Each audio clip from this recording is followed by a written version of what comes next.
No meu primeiro vídeo eu falei rapidamente sobre por que acredito que o Estado vai desaparecer sozinho. Falei que ele foi relevante economicamente durante boa parte da história, trazia lucro para quem o respeitasse, foi algo necessário mesmo, mas não é mais necessário agora. Só gera custos para quem o aceita e não traz mais benefícios. Toda criação humana deixa de existir no momento que deixa de ser eficiente. Pessoas tendem a dar um peso muito grande à vontade das pessoas. O governo vai continuar existindo porque políticos e funcionários públicos querem.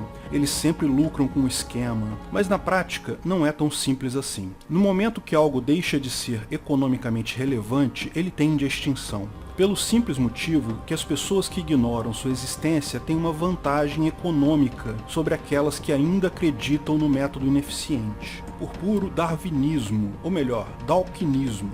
Não estamos falando de seleção natural de espécies, como descreveu Darwin, mas a sua contrapartida, a seleção natural de ideias, a evolução memética, definida por Richard Dawkins. Quem opta pela alternativa mais eficiente, cria mais recursos, se torna mais rico, tende a ter o seu estilo de vida copiado por outras pessoas que também querem ser ricas. Quem opta pela alternativa menos eficiente, perde recursos, fica mais pobre, tende a se tornar um exemplo negativo do que não se deve fazer. Em pouco tempo, a evolução memética dawkiniana garante que a sociedade vai migrar para a forma mais eficiente, por mais que algumas pessoas tentem usar a força para manter seus privilégios. Em pouco tempo, o Estado vai deixar de ser usado pela população. Mas antes de analisarmos exatamente o que isso significa, vamos entender por que o Estado foi necessário. Como, durante muito tempo, pagar imposto foi algo que trazia lucro.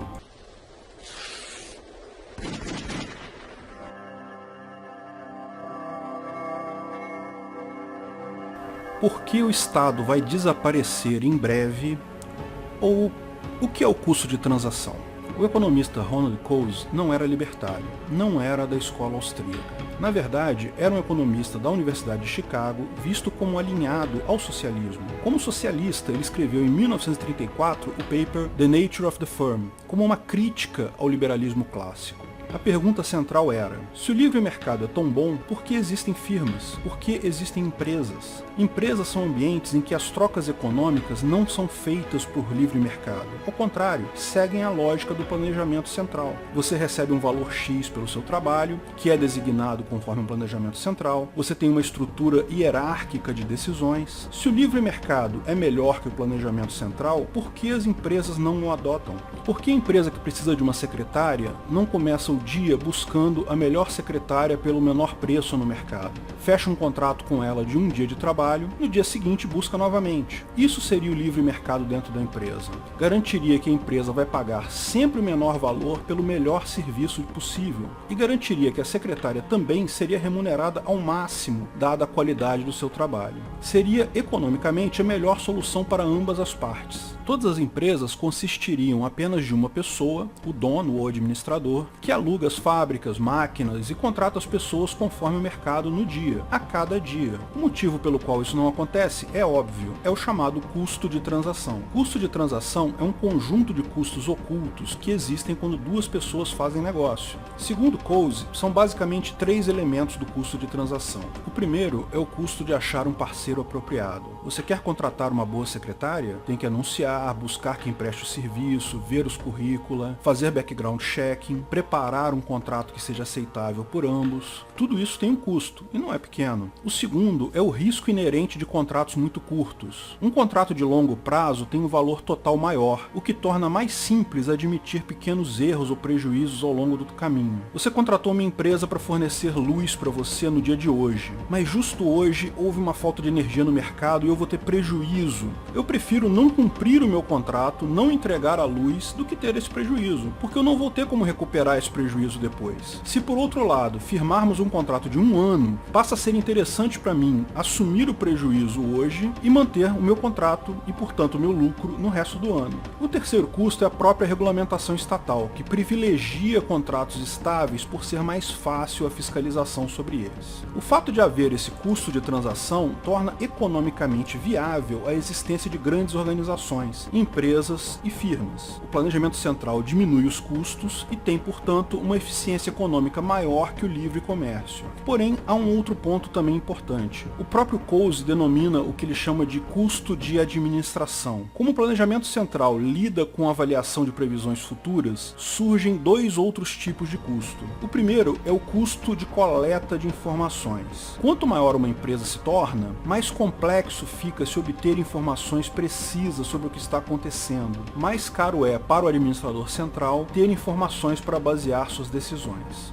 O segundo é o risco inerente a contratos muito longos. Há tendências que não são meras flutuações, são alterações que nunca retornam. Quem investiu em contratos longos para a fabricação de máquinas de escrever na década de 1980 nunca recuperou prejuízos. O ponto central dessa teoria dele é que qualquer organização de pessoas flutua entre esses dois modelos. Sempre haverá um pouco de administração centralizada e um pouco de livre mercado. Isso vale para famílias, para empresas, para países. Qualquer organização de pessoas vai se organizar com um pouco de planejamento central e um pouco de livre mercado, porque isso é o mais economicamente viável. Agora, a questão é o ponto de equilíbrio. Quanto de livre mercado e quanto de planejamento central é a melhor solução? Lógico, isso vai variar de situação para situação. Vai variar conforme um sem número de variáveis externas. Essas organizações, portanto, estão numa balança. Organizações pequenas demais têm um alto custo de transação e podem se tornar inviáveis. Organizações grandes demais têm um alto custo de administração e também podem se tornar inviáveis. A tendência é chegarem a um ponto de equilíbrio.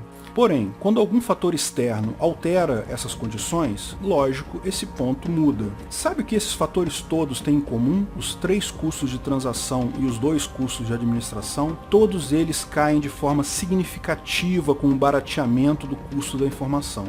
O custo de contratar um motorista particular, por exemplo, caiu absurdamente com a abundância de informações. O Uber e similares são um reflexo disso. O custo de comprar coisas caiu também. Hoje existem sites de venda, tipo Mercado Livre e similares, em que é possível adquirir praticamente qualquer produto dentro de segundos. Muita gente não se dá conta de como era complicado antes. Você tinha que saber onde havia uma loja que vendia tal produto, precisava se deslocar até lá. Se quisesse a garantia de menor preço, teria que perder dias visitando diferentes lojas. Hoje você faz isso em 30 minutos sem sair de casa. Mas veja, o custo de administração também caiu significativamente. Hoje, os sistemas de governança corporativa fornecem indicadores em tempo real, algo que seria inimaginável décadas atrás. Hoje, um executivo de uma grande empresa sabe quanto foi vendido na última hora em cada filial da sua empresa. À medida que a tecnologia for se tornando cada vez mais ampla e barata, a tendência é que tanto o custo de achar um parceiro apropriado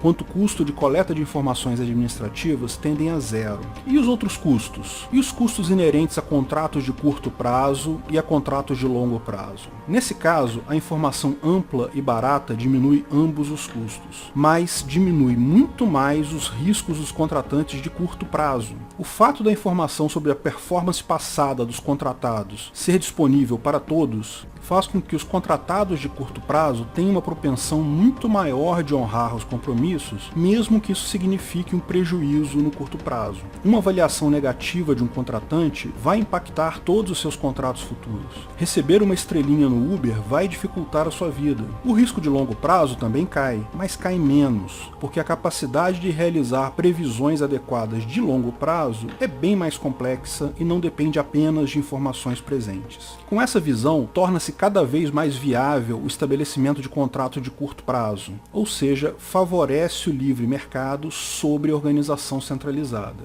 Lógico, contratos por dia são algo que ainda será inviável em algumas tarefas, mas a tendência será sempre contratos mais curtos, organizações menores girando um grande número de ativos. É o que temos hoje. O Facebook é a maior empresa de mídia que existe. Paga o seu anúncio por clique. Obtém as suas matérias em troca de mera audiência. Pessoas publicam no Facebook justamente porque sabem que a matéria terá visibilidade. Airbnb é o maior complexo de hospedagem do mundo. Cada vez mais organizações são muito pequenas, orientadas a contratos curtos, sem compromissos de longo prazo. literalmente viraram um livre mercado encapsulado. A tendência disso é crescer cada vez mais que o custo de informação ficar mais barato. Organizações serão cada vez menores e usarão o livre mercado ao invés de planificação econômica. O governo foi eficiente no passado porque prestava o serviço de chancelar negócios legítimos, emitindo alvarás de funcionamento para empresas, inspeção sanitária de produtos e outros. Também fornece uma forma de justiça, de reparação em caso de contratos quebrados ou violência contra inocentes. Com o alto custo de informações em que vivemos até a década de 1970, a única forma de prestar esses serviços era através de uma grande organização centralizada. Mas esses serviços todos podem ser prestados por entidades privadas de livre mercado de forma muito mais eficiente hoje em dia. Selos de qualidade de agências privadas de certificação já são uma realidade em águas internacionais, com empresas que certificam navios como a Bureau Veritas e a ABS. Fiscalização de qualidade de produtos tende a ser feita de forma muito mais eficiente pelos próprios consumidores. Verificar o Reclame Aqui, aquele site de reclamação de consumidores, é muito mais útil do que ver se a papelada do alvará daquele comércio está em dia. Justiça privada já é uma realidade em várias áreas e só não é mais usada por questões puramente culturais. Temos um vídeo sobre isso. Segurança também é muito melhor prestada por empresas privadas de segurança. Temos um vídeo sobre segurança privada também. Absolutamente qualquer serviço real que o governo poderia prestar hoje pode ser feito melhor por empresas privadas. Assim, cada pessoa que adotar o agorismo hoje, que passar a ignorar o governo, vai ter uma vantagem econômica sobre as demais. De fato, viver no Ancapistan hoje virou apenas uma questão de escolha. Sim, você pode viver no Ancapistan hoje mesmo, sem precisar mudar nada, porque não tenha ilusões. Mesmo quando o governo tiver desaparecido, sempre surgirão entidades mafiosas similares que querem impor regras e roubar imposto de você. O PCC, Comando Vermelho, etc., nada mais são que pequenos governos. O governo hoje é só mais um desses.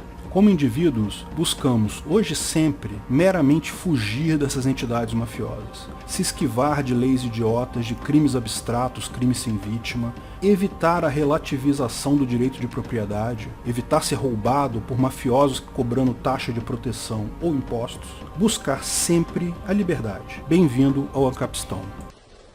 Se você gostou do vídeo, não esqueça de curtir e compartilhar. Clique no logo do canal para assinar e ser avisado de novos vídeos. Se quer saber mais sobre o assunto, veja um desses vídeos que selecionamos. Se quiser contribuir com o canal, ajudar na divulgação do anarcocapitalismo, veja na descrição de que formas você pode fazer isso.